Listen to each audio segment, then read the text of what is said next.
ABC 10 News at 4 starts now. We're tracking several breaking news stories, each having widespread impact on lives across San Diego County. A new wave of closures impacting local businesses and places of worship. Our biggest school district says it's no longer safe to bring students back to campus when the school year begins. And a major fire continues to rage on a ship at Naval Base San Diego. The worries about what this means for air and water safety. Good afternoon, I'm Kimberly Hunt, and we begin with the coronavirus and the major new changes revealed just in the last few hours. We have team coverage on what was just ordered closed by Governor Newsom and the announcement from San Diego Unified that has families scrambling. We'll start live with ABC 10 News reporter Melissa Masiha.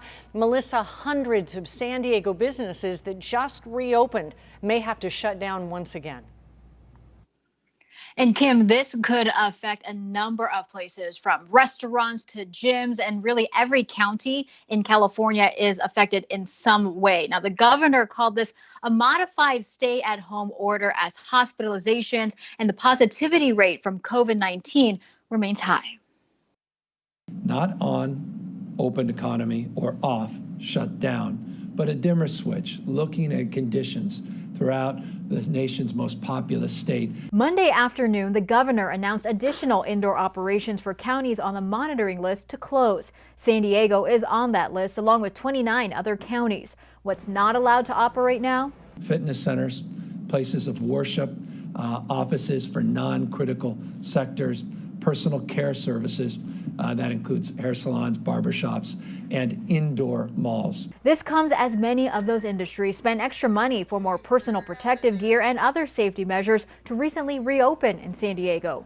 Governor Newsom also issued a statewide order for restaurants, wineries, tasting rooms, movie theaters, family entertainment centers, zoos and museums, and card rooms. No indoor operations for those places either. The 7-day average for COVID-19 cases in the state is more than 8,200. The governor said that's a few hundred more than last week. That if we were still connected to some notion that somehow when it gets warm, it's going to go away, or somehow it's going to take summer months or weekends off, this virus has done neither. It's unclear when these restrictions will be lifted, with numerous businesses now in limbo again. We were able to knock down the growth of this in the beginning. We're going to do that again. There's no doubt in my mind. And the governor said hospitalizations increased 28% over the last couple of weeks. Over the weekend, 95 Californians died from COVID-19. Now, the county supervisor said the additional closures here throughout the county will take effect Wednesday morning. I'm Melissa Masiha reporting live for ABC 10 News. Thank you, Melissa. And within the last 90 minutes, the county gave us an update on how these new orders will go into effect here in San Diego. ABC 10 News reporter Mimi Alcala spoke with county leaders. She's joining us now live. Mimi, you asked if there are ways that some of these businesses can move outdoors just like restaurants are doing. And Kimberly, the answer was yes, if their jurisdiction allows it. So certain permits may be required depending on where exactly the business is located. I did ask specifically about barbershops and hair salons. But yes, this is another setback for so many local businesses that just reopened and were just getting back on their feet. They all have to close once again. I do have a list to show you of which businesses are effective. So as Mel just said, starting Wednesday until further notice, the following businesses will have to shut down their indoor operations once again. And that includes gyms and fitness centers, places of worship, so churches, mosques, synagogues, offices for non-critical or non-essential sectors, personal care services like nail salons, massage and tattoo parlors, and then of course hair salons and barbershops and indoor malls. So these latest restrictions are in addition to the closures that already went into effect recently, including indoor dining at restaurants. This is all because San Diego is still on the state's monitoring list. So going back to the question I asked about the businesses like barbershops and salons operating outside, here is what Dr. Wilma Wooten, the county's health officer, had to say. Yes, outside, if there is the capacity or the capability for salons or barbershops to do what they do outside or on the sidewalk. But again, that would depend on what permits or what exists in their various jurisdictions regarding the ability to do that. And there were 419 new positive cases reported today. Fortunately, no new deaths, but this does bring our total number of cases to more than 20,000 here in San Diego County. Mimi Alcala, ABC 10 News. All right, thank you, Mimi. And word of these new closures comes on the same day San Diego Unified announced it no longer feels that it's safe to bring students back to campus at the start of the new year. ABC 10 News reporter Jennifer Kastner tracked down a teacher to ask about the challenges that this will cause not only teachers but parents. This local teacher says he understands that this is for everyone's safety, but he still fears that some students may fall behind if they're not being taught in a traditional classroom setting. It's hard, and this is all new for us doing it this way. Fifth grade teacher Adam Goldstein with Hage Elementary in Mira Mesa learned Monday that he and thousands of other teachers with the San Diego Unified School District will not be returning to their classrooms at the start of the fall semester. I'm used to being able to walk around a classroom and just see in real time if somebody's getting it or not, if they have questions. So when you're doing it online, it's much, much more difficult to do that.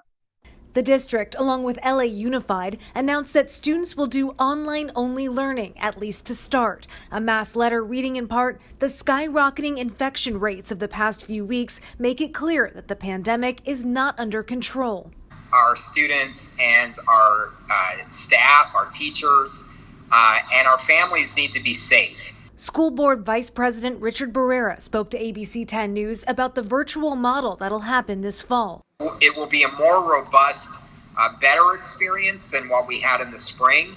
While every student will continue to get a laptop, they'll also get more live online interactions with their teachers and longer weekly online instructions. He said all students, parents, and teachers will get more training on successfully participating online. And school will start on August 31st as previously planned, with only virtual instruction for at least the first week. The district will reassess everything 3 weeks before the start date. Jennifer Kastner, ABC 10 News. And the district says it wants to bring the students back on campus at some point this school year, as soon as public health conditions allow it.